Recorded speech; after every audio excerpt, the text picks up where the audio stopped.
With the body complete, I've mounted a block of complementary wood into the 4-jaw chuck, and here I've just used the square piece mounted directly into the jaws. That's the nice thing about a self-centering 4-jaw chuck, is you don't have to mount a round piece into there. So I've mounted that up first. I use the spindle roughing gouge to turn this into a cylinder.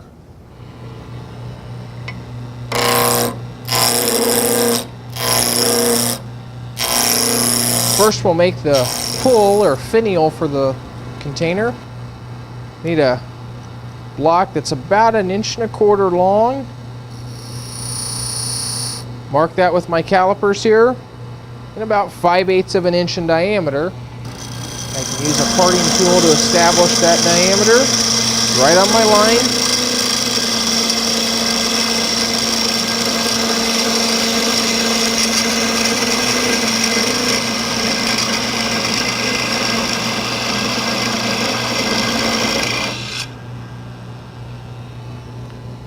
And now I can make that a full cylinder using the spindle roughing gouge.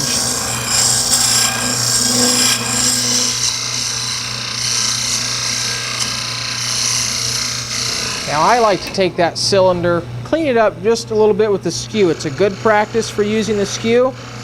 Not a requirement here. Simply good practice. Nice and smooth. Now I'll use the spindle gouge to shape it.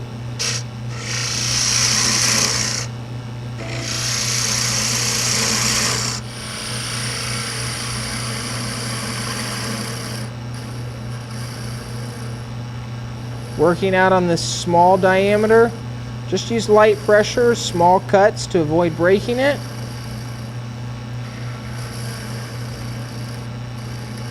This is a detail that really shows up in the finished piece.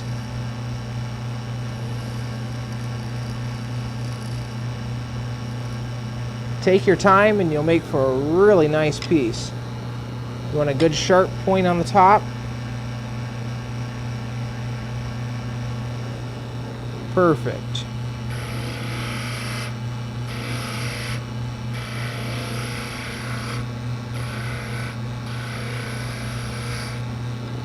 And now I'll use a parting tool and my calipers to make a 3/8 inch diameter tenon. That'll go into the hole I drilled in the lid.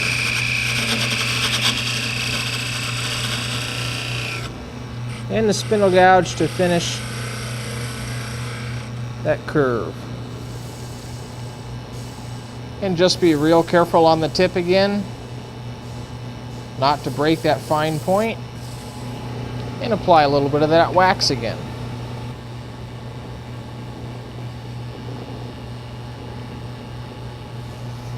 Now before I part this off, I like to use the parting tool just to clean off any wax I got on that tenon. It's going to be glued in place later. I don't want the wax to prevent the glue from adhering. Now I'll use that thin parting tool again. Perfect. For the next piece, we'll use what's left of this block that we turned the finial or pull from. We'll face off the end here using the skew chisel. Just a matter of lifting the handle and moving the point towards the center.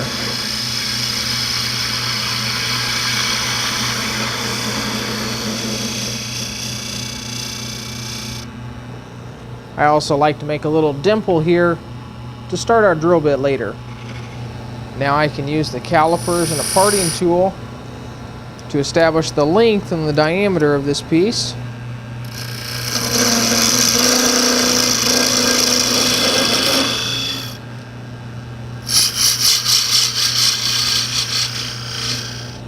And we'll use a parting tool here to separate it from the waste material.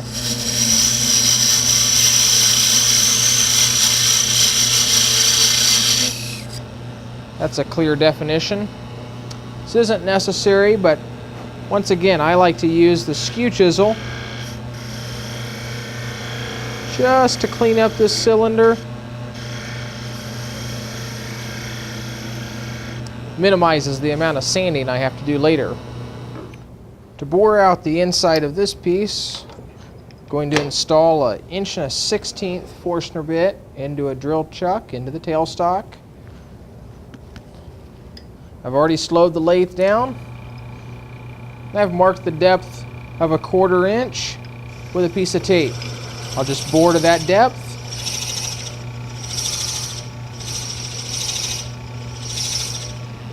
Just a little light sanding.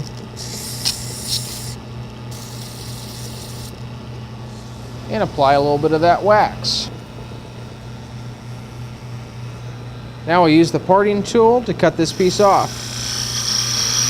Again, use your fingers just to catch it when it falls. Sanding the bottom of this with a piece of paper stuck to a flat surface is optional. Again, I like to take that extra time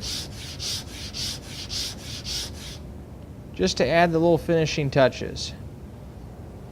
A little bit of wax on here, and that dresses it up real nice.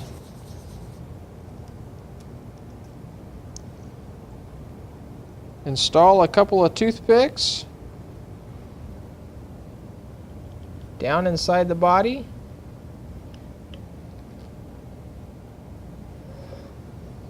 From the outside, an ordinary container. Pop the top, access to a toothpick.